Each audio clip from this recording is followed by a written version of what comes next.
Uzoners, welcome back di Uzon ID. Jadi sekarang gue lagi ada di dealer Hyundai dan gue ada di depan unit Ioniq 5. Sebenarnya kita udah pernah bahas ya Ioniq 5 ini pas pertama kali dirilis di IMS beberapa bulan yang lalu.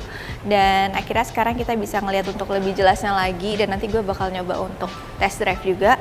Nah mungkin kita bakal bahas dulu dari eksteriornya. Jadi ini gue udah ada di bagian depan dari Ioniq 5 ini, dan pertama kali kesan pertama yang gue lihat dari sini, kalau ngeliat ini tuh pasti mobilnya kayak unik banget karena memang dari bentukannya kayak kok dibilang aneh sih ya memang jarang dilihat ya di jalanan. Dari bentuknya bisa kita lihat mungkin dari awalnya ini adalah di lampu bagian depan, dia bentuknya kayak pixelate gitu yang jarang banget ditemukan di mobil-mobil lain, dan ini makin bikin kelihatan makin futuristik dan menjelaskan juga sih sebenarnya ini kayak kesan dari EV ini sendiri. Terus di sini juga ada desain kayak kisi-kisi gitu, tapi sebenarnya ini adalah lampu yang juga menyala kalau misalnya lampu depan itu nyala.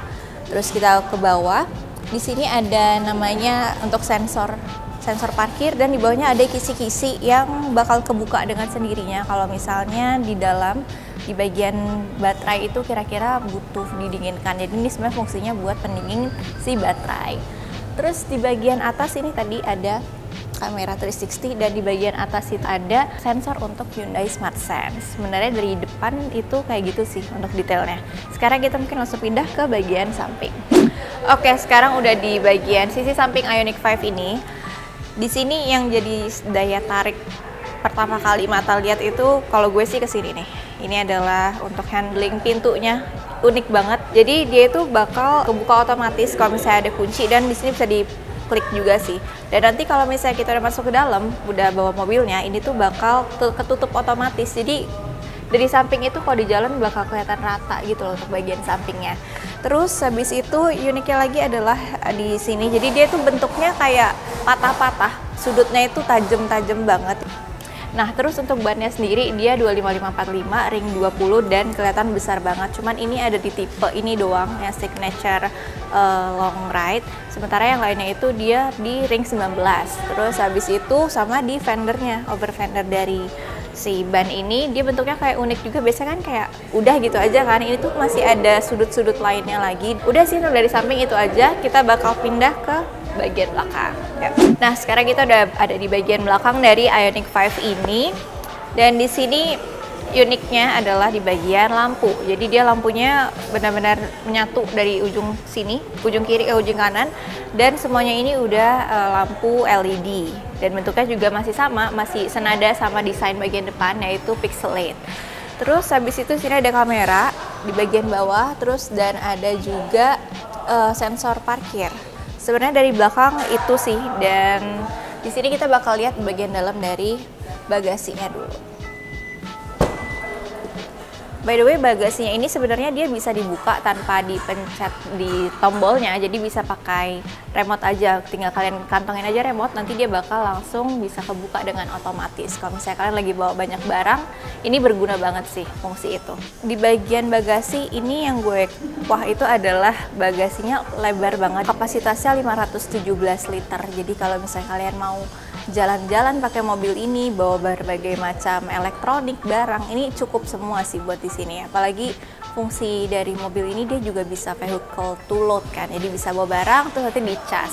Nah ngomong-ngomong soal cas, jadi di bawah sini tuh ada perlengkapan untuk pengecasannya. Terus di sini juga dia dicasnya itu di bagian samping. Nah terus ini mobil itu dia penggerak roda belakang. Jadi tadi di depan itu agak kosong sih isinya. Jadi dia lebih ada storage tambahan di bagian depan. Jadi cukup lah untuk satu tas taruh di depan. Sekarang kita bakal pindah ke lihat dalam interiornya. Oke, sekarang gue udah ada di interiornya. Ini kita bahas dari pintu dulu kali ya. Di situ ada memory seat. Terus sini udah ada audio Bose. Dan ini materialnya katanya banyak material yang dipakai ramah lingkungan. Jadi ada yang daur ulang, ada yang dari tumbuh-tumbuhan juga. Itu menarik banget sih. Terus beralih ke sini, parking brake-nya ada di sini. Terus untuk transmisinya yang biasa di tengah ini ada di dekat setir. Jadi di sini ada tinggal diputar aja, dan untuk parkir tinggal diklik bagian yang ada tulisan P ini. Terus untuk setirnya dia ramping banget dari desainnya. Ada drive mode-nya juga, bisa langsung diklik di sini. Dan di depan ada MID yang super luas, 12,3 inch yang menyatu sama panel di tengah ini, panel entertainment. Nah, di MID sini kita bisa ngatur untuk mode drive-nya apa. Terus kalau misalnya kita mau pakai smart cruise control, itu juga bisa kita lihat di sini untuk nge-lock kecepatan dari kendaraan yang dari depan kayak gitu. Bisa buat lihat tire pressure juga dan sebagainya. Terus beralih ke tengah, ini tadi ada panel entertainment yang luas banget yang bisa kita buat ngatur lihat media, terus Apple CarPlay, Android Auto dan sebagainya. Di sini juga kita bisa ngatur untuk memory seat bagian depan dan bagian belakang untuk ngatur kursinya dan untuk mengatur juga temperatur dari kursi. Jadi di bagian depan ini kita bisa buat dinginin dan untuk menghangatkan, sementara untuk bagian belakang itu cuma buat dihangatkan aja kursinya. Terus di bagian turun dari panel entertainment, di sini ada pengaturan AC yang semuanya itu udah digital, jadi tinggal kita touch aja. Ini juga udah dual cluster, jadi untuk di sini beda dan untuk di sebelah kiri bagian penumpang itu juga beda pengaturannya. Di bawah situ ada untuk listrik 12 volt dan USB. Nah, terus di bagian tengah ini ada cup holder dan di bawahnya lagi ada yang namanya wireless charging, dan di sini ada armrest yang bisa digerakin, jadi bisa diatur, bisa dimajuin, bisa dimundurin.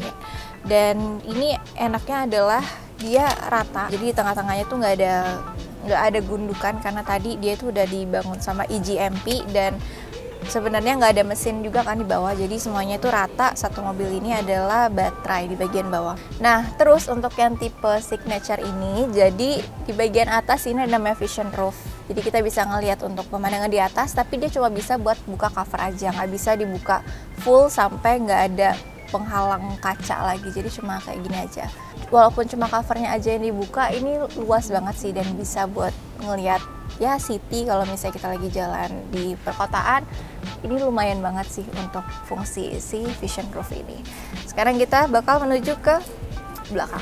Nah, oke, sekarang gue udah di kursi bagian belakang dan untuk ruang kakinya ini luas banget dan sama, jadi rata. Di tengah-tengah itu nggak ada gundukan. Habis itu di sini karena tadi gue bilang di belakang itu bisa diatur untuk hangatnya. Jadi di sini kita bisa ngatur di bagian kursi itu ada buat warmer buat si jok ini. Habis itu di sini ada AC yang bisa diatur di sini juga untuk fan-nya. Kita beralih ke tengah. Di sini ada 2 USB slot, jadi nggak bakal berebut tuh untuk ngecas. Di sini ada 2, cukup banget. Dan di sini ada pengaturan untuk electric seat dari kursi belakang. Jadi diaturnya di sini. Nah, jadi tangan gue ada V2L connector. Jadi selain untuk ngecas, ini tuh bisa buat jadi genset untuk ke elektronik lainnya atau mungkin untuk disambungin ke mobil lainnya untuk ngecas mobil listrik lain kayak gitu. Jadi caranya tinggal ini kita buka aja untuk tempat pengecasannya. Terus langsung kayak biasa, kayak ngecas biasa. Tapi di sini ada switch lagi yang bisa dipakai untuk disambungin ke elektronik kayak gitu. Dan yang bawah ini adalah untuk fast chargingnya, kalau misalnya bisa diisi di station atau di dealer Hyundai yang memang bisa mendukung untuk fast charging. Terus selain bisa ngecas dari sini, sebenarnya di bawah jok rear kursi belakang itu ada juga yang bisa kita buat ngecas ataupun misalnya buat nyatok ataupun buat hair dryer, dan untuk nyolokin berbagai macam elektronik itu listriknya juga bisa diambil dari kursi bagian tengah di belakang. Tadi setelah gue udah ngeliat-liat mobilnya dan review untuk eksterior, interiornya dari dealer, sekarang rasanya ada yang kurang gitu kalau nggak langsung masuk ke dalam unitnya nih. Iya, betul. Nah, ini sekarang gue udah sama Mas Alex juga di sini. Nah, di sini gue mau nanya soal Hyundai Ioniq 5 ini. Iya. Nah, jadi Hyundai Ioniq 5 ini sebenarnya ada berapa tipe sih, Mas? Ioniq 5 ini dijual ada 2 varian tipe aja, Kak. Okay. Ada yang signature sama yang prime. Perbedaannya? Banyak banget bedanya. Salah satunya ini dia kan kalau yang signature tuh udah panoramik. Terus di dalam row 2-nya ini dia juga udah bisa buat colokan rumah. sedangkan di Prime tuh nggak ada. Oke. Gitu. Terus semua elektrikalnya, bangkunya udah elektrik untuk yang tipe signature yang ini. Ada pendingin joknya juga di baris depan. Nah, pemanas joknya juga ada. Terus sama fitur keamanan juga komplit. Sedangkan di Prime itu nggak ada. Kalau ini jarak tempuh ada juga perbedaan? Ada. Jadi selain konsumen juga milih kedua tipe tadi antara signature sama yang Prime, dia juga disuruh milih mau kapasitas baterainya yang besar atau yang standar. Kalau yang besar itu sebutnya kita long range. Nah, ini yang signature dan kapasitas baterainya yang long range. Daya tempuhnya sampai 450 kilo. Gitu. Kalau yang di standarnya itu daya tempuhnya 380 kilo. Lumayan beda jauh ya? Iya. Antara dua tipe itu. Kalau betul Kak. Pengecasannya gitu sama? Pengecasan sama kayak Ioniq yang lama, sama kayak Kona yang lama. Jadi ngecasnya ada yang sejam. Kalau yang konsumen dapat itu fast charging yang butuh waktunya 5-6 jam dari 0 ke full. Kalau kapasitas baterainya sendiri? Iya, kalau dijadiin buat listrik rumah atau genset Kak, itu kapasitasnya sama kayak 3600 watt. Artinya kalau Kameka mau sambil pasang AC mungkin bisa. Atau mungkin mobil Kona nih, Konanya lowbat di jalan, dia mau dicasin, ya udah kita datang pakai Ioniq 5, kita casin mereka. Kita bisa ngecasin mobil EV lainnya loh. Berkapasitas 3500 watt. Itu bisa untuk dua tipe tadi atau tipe tertentu? Hanya yang signature aja. Kalau yang di Prime itu nggak ada fitur itu, vehicle to load itu. Nah, kalau untuk harga berapa sih Mas perbedaannya? Harganya sendiri yang on the road Jakarta itu harganya adalah 829 juta untuk yang ini. Lalu di bawahnya kalau yang bukan long range, yang standar range itu 779 juta. Baru di bawahnya itu ada tipe Prime. Prime itu ada yang long range harganya 759. Sama yang Prime yang standar itu 718. Terus ini dia kalau di jalan ada keamanannya apa aja sih Mas? Untuk fitur safety, jadi udah ada lane keeping assist, lane following assist, itu bisa mengkoreksi jalur kita biar kita nggak keluar jalur. Kedua juga dia udah ada smart cruise control, itu juga kita bisa ngikutin mobil yang ada di depan. Artinya mobil ini nggak tanpa harus injak gas, injak rem, itu dia udah bisa ngikutin. Dan itu harus diaktifin lagi atau udah otomatis? Ada tombol yang harus diaktifkan. Terus kedua, kalau dia sebelum nabrak di depan, dia akan remind dulu Kameka. Bunyi dulu dia. Tapi sekiranya nanti bakal nabrak, dia akan ambil tindakan berupa ngerem. Gitu. Nah, sama juga kayak misalkan nih mau ke kanan, ini juga kan ada blind spot view monitor, nampilin layar di MID. Kalau ada mobil lewat, itu dia pasti bunyi. Ada indikator yang di itu ya? Iya. Ada indikator nyala sama suara. Tapi kalau saya paksa ambil ke kanan, setir akan kembalikan ke kiri, atau dia akan memberikan respon seperti bergetar. Begitu pula kayak mundur. Artinya si Hyundai ini juga udah pikirin untuk konsumen, pikirin keselamatannya gitu loh.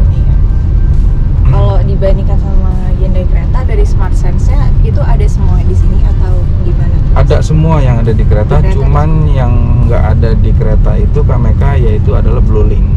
Iya. Ioniq 5 belum ada Bluelink. Iya, jadi baru hanya kereta yang ada Bluelink. Nah, Uzoners, ini sekarang gue udah ada di Ioniq 5 dan sekarang udah giliran gantian gue yang bawa mobilnya nih, karena gue penasaran juga untuk bawa mobil ini. Nah, tadi pas pertama gue bawa ini, sebelumnya kan gue udah pernah bawa EV juga kan, dan itu Hyundai Kona elektrik. Dan perbedaannya ya tadi pas untuk tarikan awal gasnya itu ini kayak lebih mantep gitu loh Mas. Iya, lebih responsif. Lebih responsif. Terus tadi ini gue baru nyobain di keliling SCBD, dan di sini tuh banyak kendaraan. Yang gue perhatikan adalah di sini banyak warning di dalam mobil ini. Kalau misalnya tadi ada mobil yang mendekat, itu langsung ada indikator juga di spionnya kayak gitu. Dan pas gue mau pasang sign itu di MID gue ini langsung ada kameranya ya Mas ya. Kalau bisa kita sign ke kanan itu langsung kamera yang kanan itu aktif gitu. Jadi kita bisa lebih aware lagi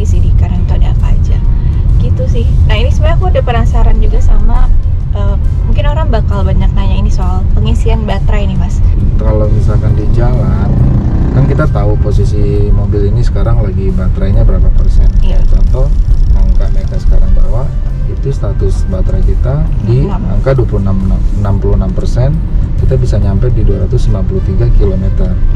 Kalau kita udah tahu lowbat, kita tinggal cari aja dealer terdekat atau buka di aplikasi My Hyundai. Iya. Itu Kak Mega bisa cek di mana sih yang ada stasiun charging paling dekat. Oke. Bahkan di situ ada pilihannya Kak. Ada yang sejam ngecas full, ada yang 6 jam ngecas full. Kebetulan di SCBD ini di depan situ ada dealer Hyundai-nya TPN. Oh, oke. Itu ada yang ngecasnya sejam full.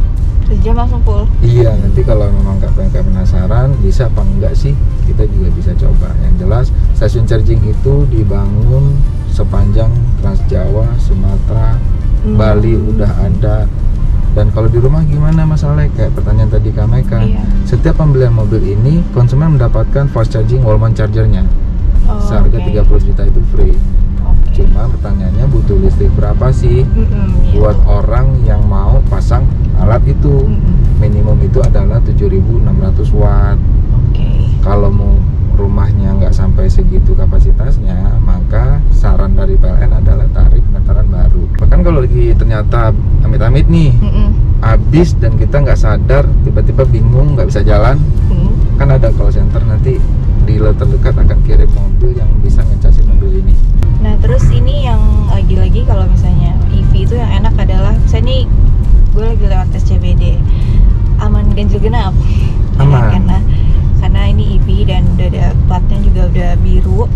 Terus yang pertanyaannya adalah kalau soal pajak itu gimana ya Mas? Pajak EV? mobil listrik? Pajak mobil listrik. Oh iya, banyak support pemerintah, salah satunya adalah bebas ganjil genap tadi. Kedua, pajaknya juga ternyata murah Kak Mega.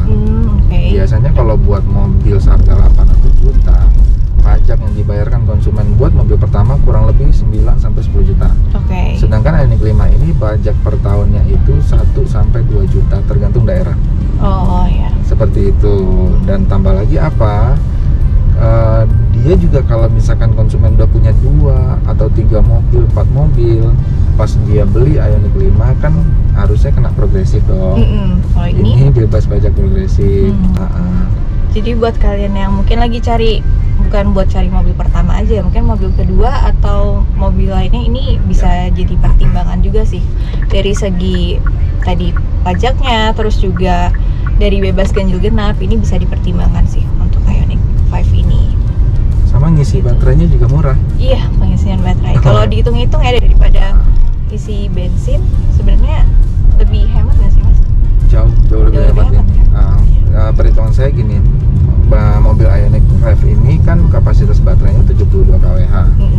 Kan kalau di harga listrik itu per kWh-nya adalah tepatnya 1444, sebutlah 1500. Berarti kan kalau kita ngecas dari 0 sampai full itu kan butuh dikali aja 1500 kali 72 kWh, total itu konsumen cuma bayar 110 ribuan lah. 10.000 udah bisa full charge sampai 450 kilo. Sama maintenance-nya juga. Maintenance-nya Iya, karena dia nggak pakai mesin biasa, dia pakainya motor listrik. Nah itu dia nggak ada ganti oli. Tapi kan ini ada baterai yang harus di maintain juga kan. Itu servisnya berapa lama sih? Kebetulan, kebetulan untuk interval servis mobil Ioniq 5 itu dia setahun sekali Kak Mega. Setahun sekali. Jadi nggak setahun 2 kali atau per 6 bulan enggak. Apa aja yang dicek itu kayak misalkan air radiator, pengecekan baterai, apakah ada baterai performanya yang kurang dari 70% atau tidak. Terus lagi motor listriknya dicek juga, filter udara, filter AC dan lain-lain. Gitu. Dan itu free. Itu free? Iya, kalaupun ada yang diganti itu free, 5 tahun free. 5 tahun. Baik jasa maupun spare part. Terus sama sebenarnya ini sih Mas, pas tadi pertama kali lihat di dealer, kayak ini mobil besar banget Mas. Untuk ukuran mobil listriknya kayak ukurannya itu nggak mainstream, dan dari segi wheelbase aja dia lebih panjang daripada Hyundai Palisade kan? Betul. Nah itu 3 meter. Iya, itu karena apa tuh Mas? mereka ini bisa luas banget gitu? Jadi sebelumnya kan si mobil listrik kita sebelumnya itu kan terdiri cuma dari 6 panel aja. Baterai itu baterai itu posisi adanya di bawah kita. Dari ban depan sampai ban belakang itu adalah komponen baterai. Dan sekarang Hyundai mau daya tempuh lebih besar, artinya panel baterainya juga mau diperbesar. Makanya wheelbase-nya dia, si roda depan ketemu roda belakang itu sampai di 3 meter karena baterainya besar. Sekarang terdirinya itu dari 8 panel. Oke, jadi sebenarnya ini kita lagi menginjak baterai itu ya di bawah kita. Iya, jadi kalau ada yang nanya baterai ini di mana, di depan atau di belakang? Salah, baterainya itu di bawah ini. Sumbu roda wheelbase itu udah baterai. Makanya terdiri dari beberapa panel. Kenapa? Kalau ada yang rusak, yang diganti itu bukan full sekelondongan. Jadi hanya beberapa panel atau beberapa modul aja yang harus diganti. Dan itu kalau 8 tahun ya masih free. Karena kan masih dia jatuhnya masih garansi. Dan ini penggerak roda belakang. Motor listriknya bukan di depan, tapi ada di belakang. Di depan tuh ada apa? Di depan tuh ada ruang penyimpanan lagi. Ruang penyimpanan, iya. Buat naruh laptop, buat naruh barang, mungkin bisa juga. Jadi storage-nya lebih banyak ya? Banyak. Dan makanya itu tadi dibilang kali ya bisa vehicle to load. Mungkin kalau misalnya ada yang lagi camping, mau bawa barang-barang, ini storage-nya itu berlebih gitu sih. Karena ada belakang juga. Terutama yang mau healing ke pantai, mau nyetel, mau bikin bioskop kecil misalkan. Udah tinggal bawa ini. Sound system. Ya kalau 3.600 watt sih gede. Udah cukup, lebih dari cukup sih. Dan itu kalau dari baterainya full Kak Meka, kalau di setel buat jadiin listrik sampai 19 jam loh. Oh, 19 jam. Artinya puas sih, gitu. Sebelum kita masuk ke closing, gue mau bahas nih, Ioniq 5 ini dia punya kapasitas baterai 72,6 kWh dan untuk performanya sendiri dia punya power 217 PS dan torsinya nih, torsi maksimalnya itu ada di 350 Nm. Wow banget.